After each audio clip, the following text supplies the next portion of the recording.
Oi, pessoal, todo mundo bem? Muito bem-vindos ao Tributário em Jogo. Obrigado pela sua companhia, obrigado pela sua audiência.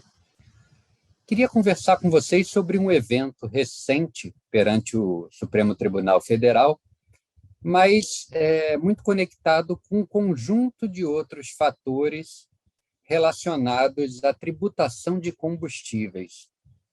Então, meus amigos, a gente sabe que a lei Complementar 192, lá de 2022, entre outros, promoveu uma redução de PIS/COFINS para alíquota zero nas operações com alguns combustíveis. Depois veio a Lei Complementar 194 e aumentou o rol de combustíveis que estaria sujeito à alíquota zero de PIS/COFINS, e isso valeria até o dia 31 de dezembro de 2022. Assim foi, e as alíquotas desses tributos seguiram zeradas até o fim do ano passado. Então, no início de 2023, houve toda uma discussão se, com o novo governo federal, seria mantida ou não essa política de desoneração de PIS/COFINS sobre combustíveis. O que aconteceu após muita discussão entre as alas política e técnica do governo federal, e a ala técnica encabeçada pelo ministro da Fazenda, ministro Haddad? Houve a publicação da medida provisória 1157.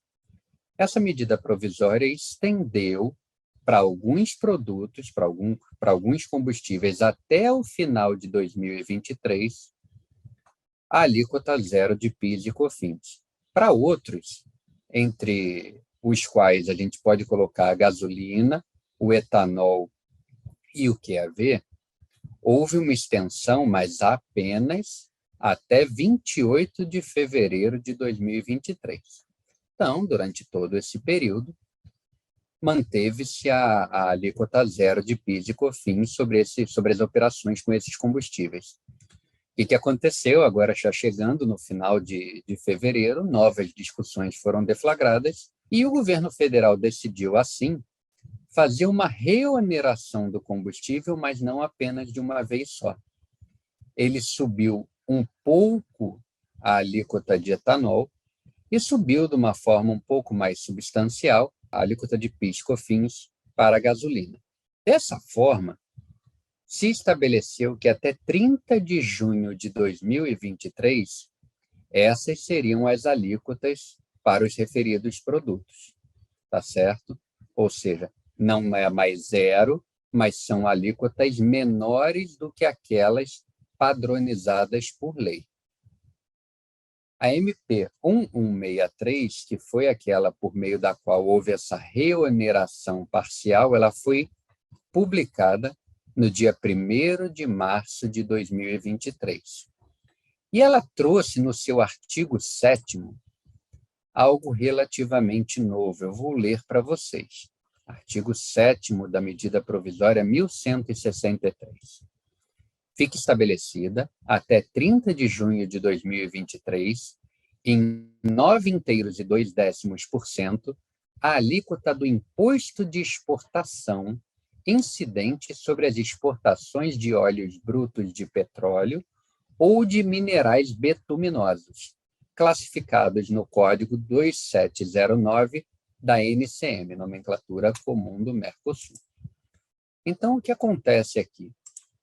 Foi criada, pelo menos, uma nova hipótese de incidência para o imposto de exportação. Quando a gente olha na Constituição da República, no artigo 153, a gente percebe que não há maiores problemas de o imposto de importação e o imposto de exportação incidirem sobre petróleo, sobre óleos, sobre derivados de petróleo. O problema não é exatamente esse. A dificuldade aqui que se coloca e a discussão que se estabeleceu é que esse imposto de exportação ele foi estabelecido sem observância ao princípio da anterioridade. Ele foi estabelecido imediatamente a partir do dia 1º de março de 2023 e seria válido até o dia 30 de junho de 2023. Qual é o ponto aqui? Imposto de exportação, assim como imposto sobre importação, são tributos com matiz eminentemente extrafiscal. São dois impostos que visam não prioritariamente a arrecadação, mas a regulação dos aspectos socioeconômicos atinentes à regra matriz aí de incidência. Quando você quer incentivar a importação, você desce esse imposto, ou até zera. Quando você quer desincentivar a importação de água, você sobe a alíquota desse imposto para tentar fazer com que não ocorram as importações. Da mesma forma acontece para a exportação, não é verdade? Então, a discussão toda aqui é, sem dúvida alguma, à luz do discurso do governo, esse imposto de exportação ele foi criado para cobrir o rombo orçamentário do gap que ficou entre a alíquota reduzida dos combustíveis, principalmente aqui da gasolina e do etanol, e a alíquota integral desses tributos. A partir disso, se desenvolveu um raciocínio segundo o qual esse imposto de exportação ele não teria uma característica primária de extrafiscalidade. Ele seria um tributo eminentemente arrecadatório e fiscal. E, enquanto tal, não poderia ser cobrado imediatamente. O imposto de exportação não valeria, pelo menos não consoante as exceções constitucionais aos princípios de anterioridade, para esse caso. E essa discussão chegou ao Supremo no dia 8 de março, por meio do ajuizamento da ação direta ou declaratória de inconstitucionalidade número 7359, ajuizada pelo Partido Liberal, que é o partido do antigo presidente da República. Essa ação tem como origem o Distrito Federal, o relator, pelo menos até o momento nomeado, é o ministro Gilmar Ferreira Mendes, os autos estão conclusos com ele, enquanto a gente está tendo essa conversa. Não há ainda apreciação, mas há pedido de liminar, e o principal argumento pela inviabilidade dessa cobrança diz respeito exatamente à violação por esse imposto de exportação da característica extrafiscal da qual ele deveria se revestir.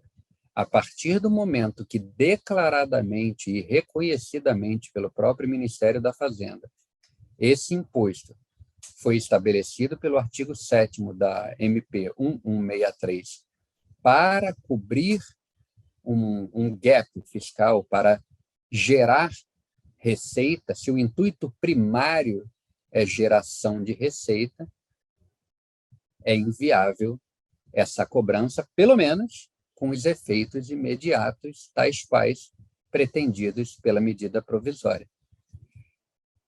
Isso me lembra algo que aconteceu lá nos anos 2000, em que o presidente da República também era o atual. Ele encaminha a tentativa de extensão da CPMF, que era de 0,38% sobre as movimentações financeiras, e ele se vê derrotado no Congresso. A CPMF não passa, não é aprovada a prorrogação dela.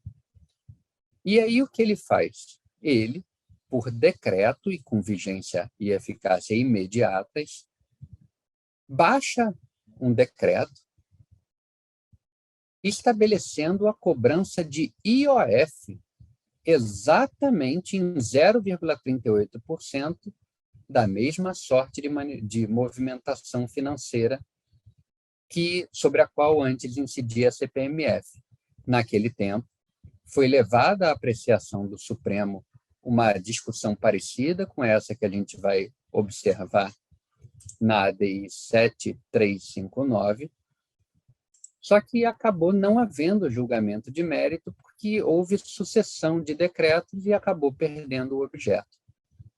Bem, dito isso tudo e estabelecida aqui a realidade de que nós estamos não apenas numa discussão jurídica, que até é muito válida, mas também numa discussão política, na medida em que a gente observa quem está ocupando o polo ativo dessa ação direta de inconstitucionalidade, Eu queria ouvir a sua opinião. Como é que você se sente em relação a isso? Ao uso de um tributo que nasceu com cores extrafiscais, sendo utilizado claramente pelo governo para arrecadação, para uma finalidade fiscal. E, por favor, considere, na hora em que você for pensar sobre isso e for, se possível, nos enviar as suas observações, nenhum tributo é apenas extrafiscal, ou apenas parafiscal, ou apenas fiscal. O que caracteriza um tributo como uma dessas três qualificações é a característica primária dele. Todo tributo extrafiscal ou parafiscal, ele visa também, de algum modo, ainda que indiretamente, a uma arrecadação. Considerando isso tudo, aguardo aí seus comentários, agradeço pela companhia e mando um forte abraço. Excelente semana, tudo de bom.